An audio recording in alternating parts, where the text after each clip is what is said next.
The following episode will contain spoilers. You have been warned. You're listening to Cinema IRL, the podcast that throws you into the movie and asks the question, what would you do? Could you follow that? I mean, kinda, but wow, I was pretty much lost after the flight attendant lost his torso. Let's see how much Amber and Scott followed the Phoenician Scheme. And now, Cinema IRL. I wish I could switch places for just one day. What would you do? Put yourself in my shoes. How do we handle this? What would you do? Put yourself in my position. What would you do? Now it's your turn. Can I interest you in a hand grenade? Yes, please. Here you go. Oops. I kept the pin. Yes, that is one heck of a hostess gift. Yeah. I think that tells you everything you need to know about this film. Very explosive hostess gift. That party's gonna be a blast.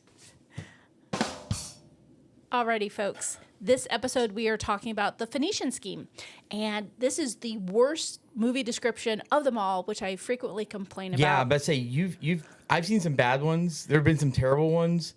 Like I'm gonna have to hear this one to know how it actually takes the cake. The story of a family and a family business. Wow. Wow, that actually may be the biggest example of phoning it in I've ever seen. Yeah, sometimes the descriptions just include things that actually didn't happen in the film, but that one's like, yeah, no, we got to dip out early to get to happy hour. Actually, I think I know why they wrote that. They didn't know what the hell was going on. Yeah, well. I can't say I blame them. Yeah. All right, well, I'm going to let you take the lead on this film because number one, you wanted to see this film. And number two, because I want you to. So, yeah, this is where I usually give the synopsis about what the film was about. Yeah, so go ahead. Like lots of corporate folk are trying to kill this guy because he's not doing things that they like, and apparently they're driving up the price of rivets, and he has to cover the gap. And he goes, what's the gap? Hell if I know. No freaking clue. And I do business stock. I don't have no freaking clue what it is. I mean, it's not really my area of business, but yeah, I it's probably like the gap between what's being charged and what they cost to produce, or maybe it was driven down in price. So I don't freaking know. So I stepped out for about 3 minutes to get us a beverage.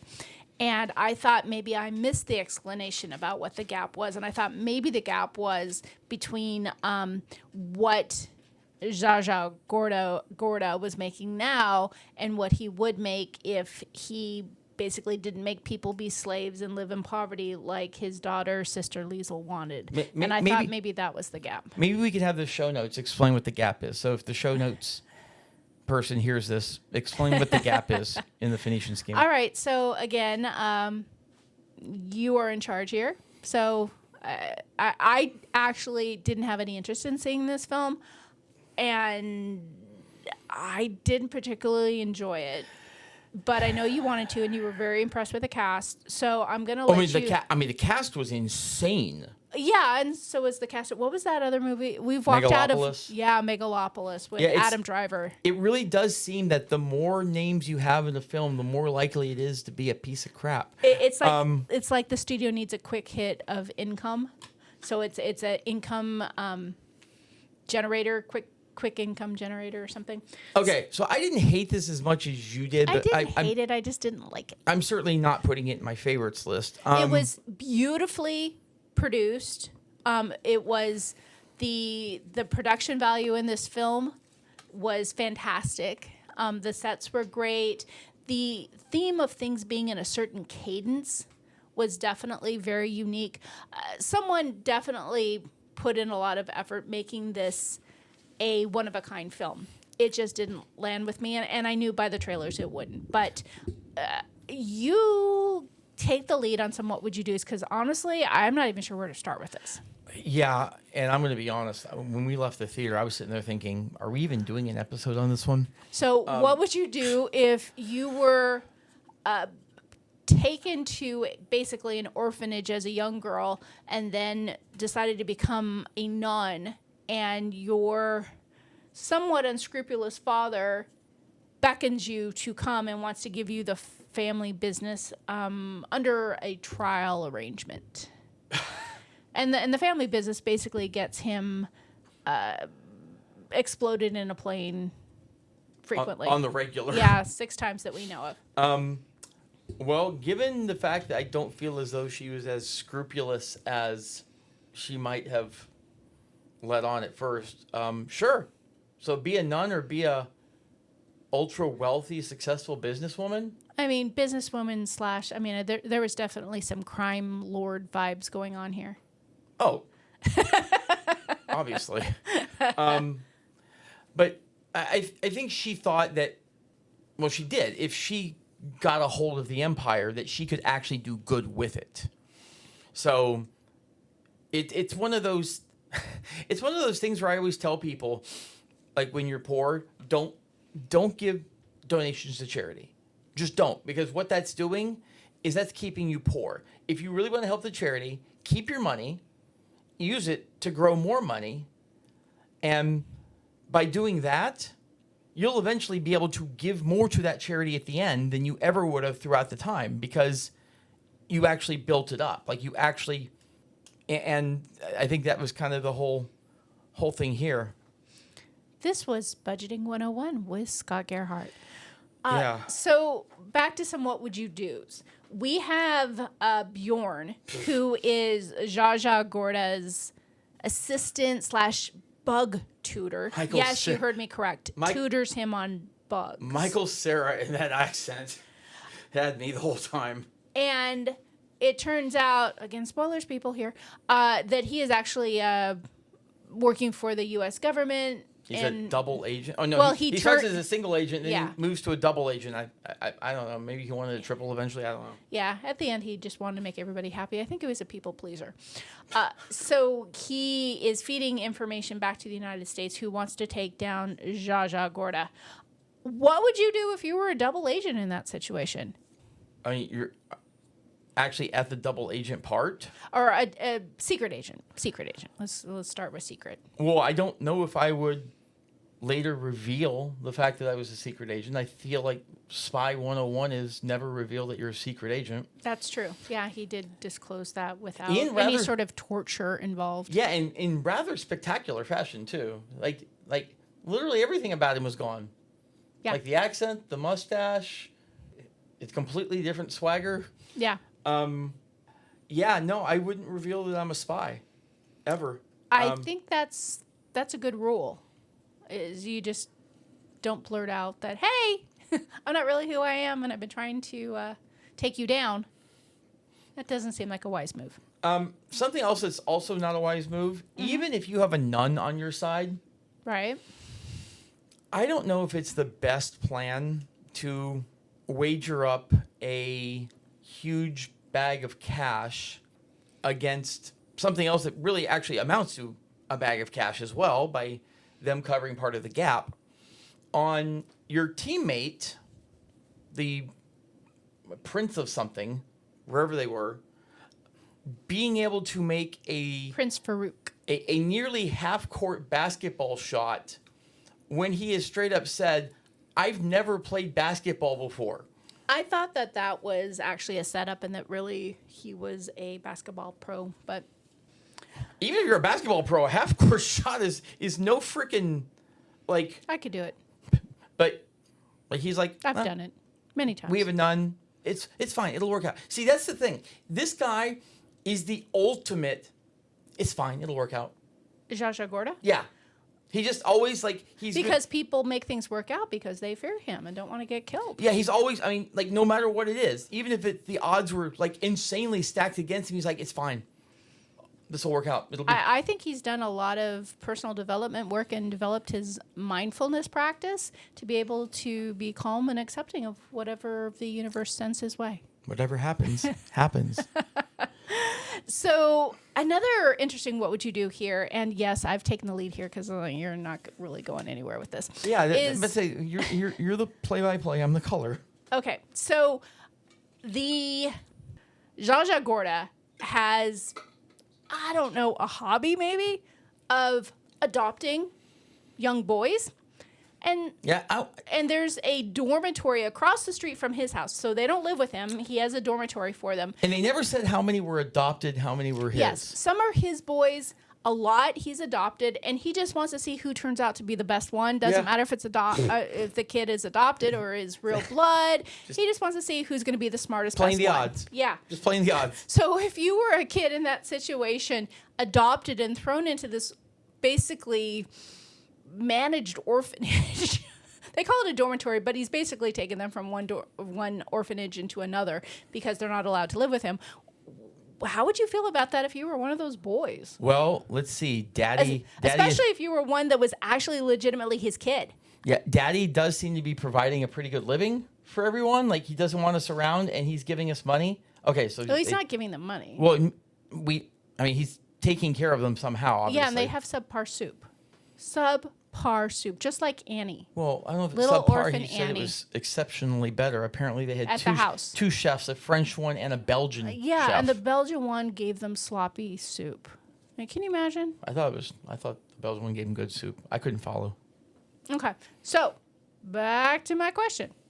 You're one of Zsa Zsa Gorda's actual sons, and you are forced to live across the street in a dormitory with a bunch of other boys that he has adopted, hoping that one of them is going to arise as the cream of the crop.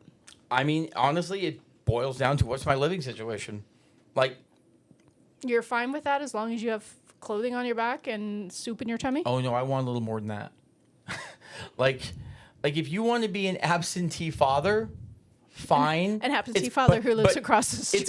It's going to cost you. What does that mean? I mean, if you want me to be truly happy. Well, I don't think he gives a care if you're happy or not. Well, That's kind of the whole you asked point. what would I do if I were that kid. Well, no, you're saying if he wants me to be truly happy. You're talking about him, not you.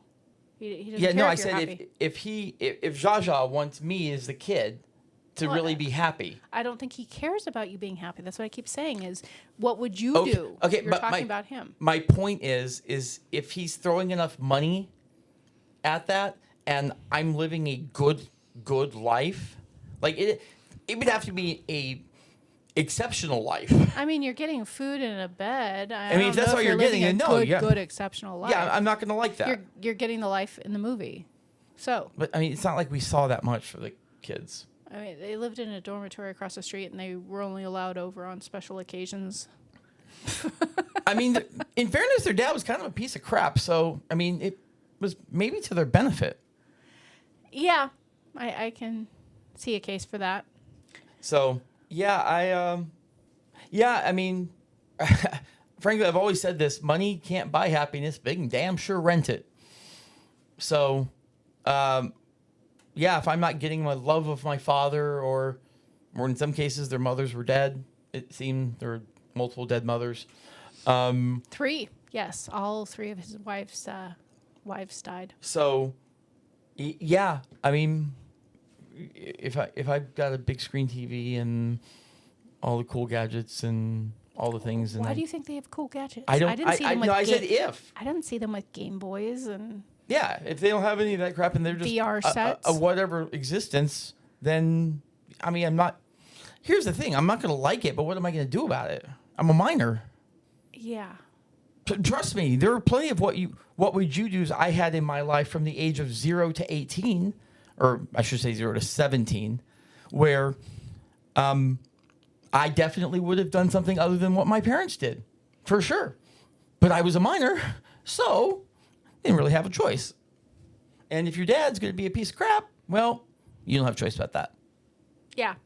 So, what would you do if you were Zsa Zsa Gorda and you have had 6 plane crashes, but yet you still choose to fly?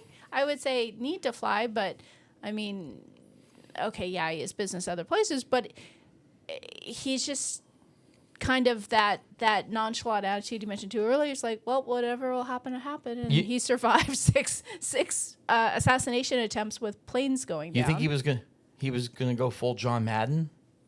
What does that mean? John Madden, when he was younger, I can't remember exactly what it is, but he had a major incident involving a plane. Okay.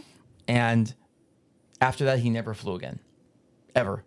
So he had to crisscross the country doing football game stuff. He had the John Madden bus. Oh my It gosh. was this huge bus that would go across the country. Wow. And that was what he did. That's something. Yeah. So I was about to say that's an inconvenience, but that could also be a gift. Like if you're actually making good bank doing what you do for a job, which I'm sure John Madden did, and you should be like, you know what? I just get a road trip and sightsee and see the country. That could actually be kind of neat. I mean, if you've got a bus where you can sleep and shower, like you can do everything you would do at a house, it barely matters that the bus is moving. Yeah, not a bus You like just- the Partridge Family. It's an actual like tour bus probably. Yeah, it'd be like going into your house and then when you come out, you're in New York City. Do kids Like, oh. know what the Partridge Family is? They probably don't. I'm familiar with the Partridge Family. I never really watched it, but no, if you're him, you're just gonna keep flying because again, the guy is supremely confident that no matter what happens, he's gonna be fine. The dude is the epitome of never panic. He has found his zen. He's Zen AF. So, yeah, no, I mean, 6 plane crashes, bring on number 7. I don't care. It happens, I'll survive that one too. Final thoughts on the Phoenician Scheme. Interesting movie. As you mentioned, pretty movie.